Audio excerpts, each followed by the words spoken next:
Welcome to English Grammar Lesson Tagalog Edition with me, Teacher Maya, na magbibigay na naman sa inyo ng isang short quiz with answers and explanation.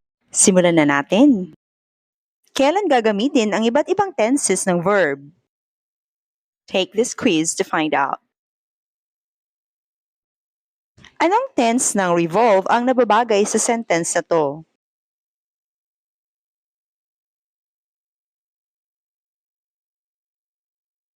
Itong option B. Aling tense ng sleep ang nababagay sa sentence na to?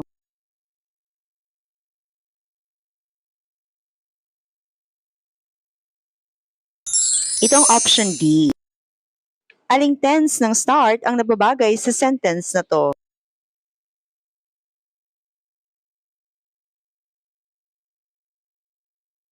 Itong option C. Aling tense ng leave ang nababagay sa sentence na to?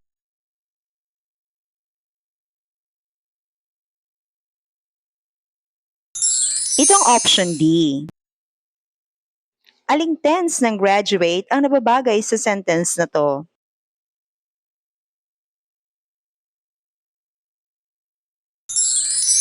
Itong option C. Bakit yun ang answers? Ito ang explanations. Ang sentence na to ay nag-express ng fact na based on science. Kung ito ang ibig sabihin natin, ang pag-express ng mga pawang katotohanan, ang verb na gagamitin natin ay present simple form o yung base form ng verb. Ang option B, ang present simple or simple present form ng verb na revolve. Meron itong S sa dulo dahil singular ang subject nitong earth. Hindi tamang gumamit ng past simple dito na nasa option A dahil ang tense na to ay para sa mga past actions. Tapos na. Patuloy ang pag-revolve ng Earth around the Sun at hindi ito natatapos or matatapos unless katapusan na siguro. Hindi rin tama ang option C dahil past perfect tense ito ng revolve. Ang past perfect tense ay gagamitin generally para ipakita kung ano yung naunang action sa mga past actions na tinutukoy, na pinag-uusapan. Ang sentence na to ay hindi about sa past. Hindi rin tayo gagamit ng present continuous tense na nasa option D dahil ang tense na to ay ginagamit sa pag-express in general kung ano yung mga actions na ongoing at the moment of speaking or right now. Iba ang focus niya. Kung ano yung patuloy na nagaganap ngayon, hindi yung katotohanan. Pwede natin sabihin na the earth is revolving around the sun right now. Pero iba yung focus niya, yung ongoing action ang focus niya. Hindi yung katotohanan. So, depende yan sa context or meaning or situation na ini-express natin sa sentence. Dahil ang sentence na to ay hindi naman tinutukoy ang right now or ang ngayon kung ano ang patuloy na nangyayari, nagfo-focus ito sa katotohanan, hindi sa action ngayon. Kaya hindi tamang gumamit tayo ng present continuous. Ang sentence na to ay nagpapakita ng repeated action or habitual action on weekends, kada weekends, bawat weekend sa araw ng Sabado at Linggo. Simula Friday night pa nga. Kapag ito ang ibig sabihin natin, ang mga actions na regular na ginagawa o nangyayari, gagamit tayo ng present simple or simple present tense, kaya di ang answer. Meron itong S sa dulo dahil singular ang subject nito, si Quincy. Hindi tayo gagamit ng past simple form or simple past, itong nasa option C, dahil hindi ito about sa past actions. Ang sentence ay about sa paulit-ulit na ginagawa. Bawat weekends. Repeated siya. Hindi kung ano ang natapos noon. Hindi rin tayo gagamit ng will sleep na nasa option B dahil ang sentence ay hindi tungkol sa darating na weekend lang, but bawat weekends. Ngayong weekend, sa susunod na weekend, at sa bawat weekend, regular, pabalik-balik, paulit-ulit. Kapag weekends, late talaga siyang matulog. Hindi ngayong weekend lang. Ang future simple madalas ay ginagamit sa posibilidad na mangyayari sa future o yung mga desisyon sa future, hindi yung para sa mga habitual actions. Hindi rin tayo gagamit ng present continuous na nasa option A dahil ang present continuous ay ginagamit para sa mga ongoing actions ngayon. Hindi ito ginagamit para sa mga repeated actions or yung mga habitual actions. Ang given sentence ay nakafocus sa schedule sa misa tomorrow. Now, tandaan natin na ang schedule ng misa ay hindi ito personal na schedule. Schedule ito ng simbahan, nakafix ito. Hindi ito pa bago-bago. Siguro may magbabago sa future pero hindi madalas nagbabago.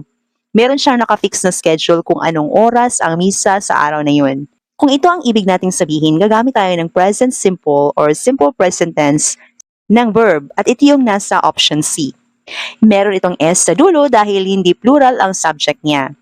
Ang present simple na tense ng verb, kahit present ang pangalan nito, magagamit natin ito sa future na mga sitwasyon kagaya ng mga fixed schedules. Yung mga schedules na hindi natin gawa-gawa, but ginawa ng mga institusyon, organizations, mga kumpanya, or iba pang mga grupo ng society. Kagaya ng schedule sa trabaho, sa eskwela, sa simbahan, sa mga terminals, ng airports, yung mga schedule ng bus, ng airplane, ng train. Ito yung mga may timetable, naka-fix ang schedule at kailangan na lang nating sumunod sa mga schedules nila. At kung ito ang pag-uusapan natin, kung ano yung schedules nila sa future, kahit pa sa future yan, like tomorrow, present simple ang ating gagamitin. So, hindi tayo gagamit ng past perfect na nasa option D. Dahil ang tense na to ay ginagamit para tukuyin kung ano yung nauna sa mga past actions na pinag-uusapan. Hindi rin tayo gagamit ng option A na present continuous tense ng verb. Pwede ito sa future schedules pero hindi sa mga timetables. Para ito sa mga personal arrangements, yung mga personal schedules na inayos mo para mangyari sa future. Hindi rin bagay dito ang future simple na nasa option B dahil ang will na pang future ay hindi suitable gamitin sa sitwasyon kung ang fixed schedule ang tinutukoy. Ang will ay para sa mga nadesisyonan pero hindi pa napaghandaan na mangyari sa future or mga actions na may posibilidad na mangyari sa future pero hindi fixed na nakaschedule. Nakadecide ka pa lang, wala pang pinaghandaan. Ang sentence na to ay nakafocus sa schedule sa biyahe ng bus mamaya. Now, ating tandaan na ang mga schedule ng bus, hindi ito personal na schedule. Schedule ito sa terminal. Schedule ito ng bus. Fix ang schedule na to. Iba-iba siguro kada araw pero fix ang naka-assign sa araw na yan. Dahil kung paiba-iba ang oras ng schedule nila, walang fix, malilito yung mga pasahero. At kung ito ang ibig sabihin mo, gagamit tayo ng present simple or simple present tense na nasa option D. Meron itong S sa dulo dahil singular ang subject, ang bus. Ang present simple na tense ng verb kasi kahit present ang pangalan nito, magagamit ito sa future kapag ang tinutukoy natin ay mga fixed schedules, hindi mga personal arrangements, but ginawa ng mga institusyon, organization, kumpanya, o iba pang mga grupo ng lipunan. Kagaya ng mga schedule sa trabaho, sa eskwela, sa simbahan, sa mga terminals or airports, yung mga schedule ng bus, ng airplane, ng mga trains.